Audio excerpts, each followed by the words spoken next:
மனுக்கள் ஸ்டாலின் வந்து எதிர்கட்சி தலைவரா இருக்கும்போது பெட்டிகளில் மனு வாங்கினாரு. ஆட்சிக்கு வந்தவொடனே அது தீர்த்து வச்சிருன்னு சொன்னாரு. ஆனா இப்ப எதுக்கு உங்களுடைய ஸ்டாலின் திட்டம் தேவைன்னு எதிர்கட்சி தலைவர் அந்த மாதிரி மனு வாங்கினாரு. அது மாதிரி பல மனுக்கள் இப்போ வருது. அதுக்காக தான் உங்களோட ஸ்டாலின் பேர் வச்சுட்டாரு.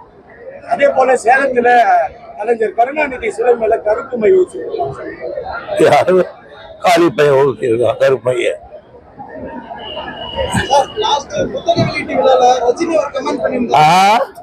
புத்தக வெளியீட்டு விழால ரஜினி வந்து சீனியர்ஸ் பத்தி பேசியிருந்தாரு சார். வேல்பாரி புத்தக வெளியீட்டு விழால சொல்லியிருக்காரு. அந்த ஸ்பீச் எல்லாம் முழுசா முடிக்கல. சீனியர்கள் தான் தூணு, பார்க்க போனா அவங்க தான் சிகரம். அதை நான் சொல்ல வந்தா அதை நான் மறந்துட்டேன்னு சிரிப்புல நான் மறந்துட்டேன்.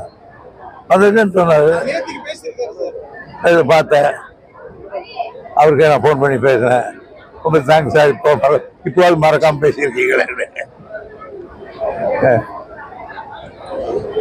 அவ்வளோதானே. எரிபொருள் தீர்ந்து போச்சா? விஜய் தமிழக வெற்றி கழகம் விஜய் வந்து போராட்டத்தை முதல் முறையா கையில் எடுத்திருக்காரு. அரசியலுக்கு வந்து முதல் போராட்டத்தை கையில் எடுத்திருக்காரு.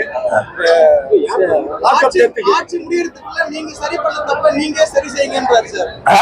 ஆட்சி முடியறதுக்கு முன்னாடி நீங்க செய்த தவிர நீங்களே சரி பண்ணுங்க பேசியிருந்தாரு சார் போராட்டத்துல. அவர் வரமாட்டாரமா கேள்வி கேட்கறதுக்கு கூட எங்களை நாளே பண்ணா அட்டை கூட